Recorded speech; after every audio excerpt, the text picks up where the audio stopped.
Una duatló, competició que combina ciclisme i cursa a peu, exigeix una gran dosi de sacrifici. Aquest és el circuit del Prat.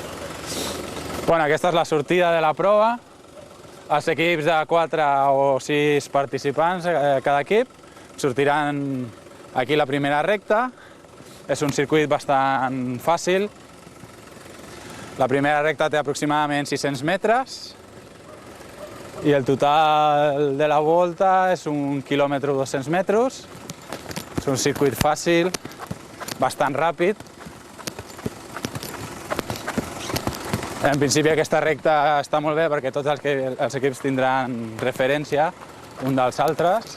Sortiran cada minut anirà sortint un equip. I llavors aquesta prova el que consisteix és que tot l'equip, cada club han d'anar junts i el temps que compta per l'equip, el temps final, sempre és el temps del tercer participant. Aquí tenim la primera referència, que seria el punt dels 250 metres, i ara de seguida aquí girarem a l'esquerra. Molt bé, ara ja hem arribat, hem fet la primera recta. Aquest és un punt una mica complicat, s'estreta el camí, el terra no està tan ben cuidat.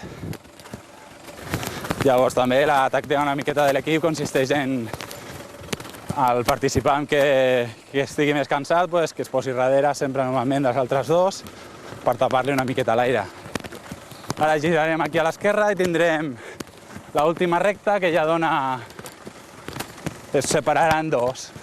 La gent que entra a meta agafarà un camí i la gent que continua fent voltes pel circuit agafaria un altre. Llavors ara girem aquí a l'esquerra per encarar l'última recta, una recta bastant curta.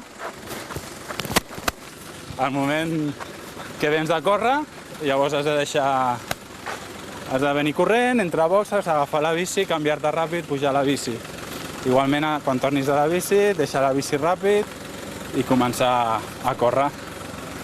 Llavors, com veieu, l'equip que porti la tercera volta vindrà per aquí i aquí a la dreta girarà, s'anirà a agafar la bicicleta, que la tenen aquí.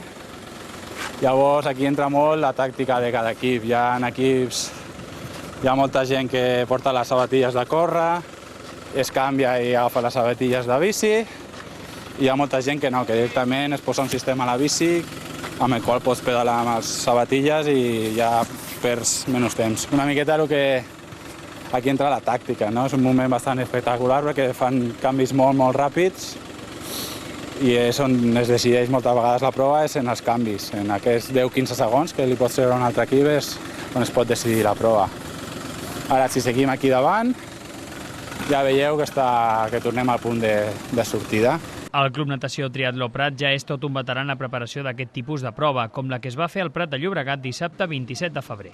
Això bàsicament és amb la col·laboració humana dels voluntaris del mateix club. Nosaltres donem preferència dintre dels integrants del club a gent que vingui aquí a donar un cop de mà, ja que com a mínim estem valorant que necessitem unes 40 persones per fer tot aquest muntatge, ja que això ahir no existia i ho hem de muntar tot avui, està durant la competició i recollir-ho tot en un mateix dia. Tenim la sort que ja portem 2 anys fent aquesta prova, tot i que veieu tot una mica caòtic, doncs quan comenci la prova, que la gent ja estarà en teoria controlada amb els voluntaris, també tindrem zones una mica especials perquè no envaeixin el recorregut, doncs intentarem que tot surti com l'any passat i l'altre que va sortir força bé. A la duatló del Prat van participar 200 esportistes.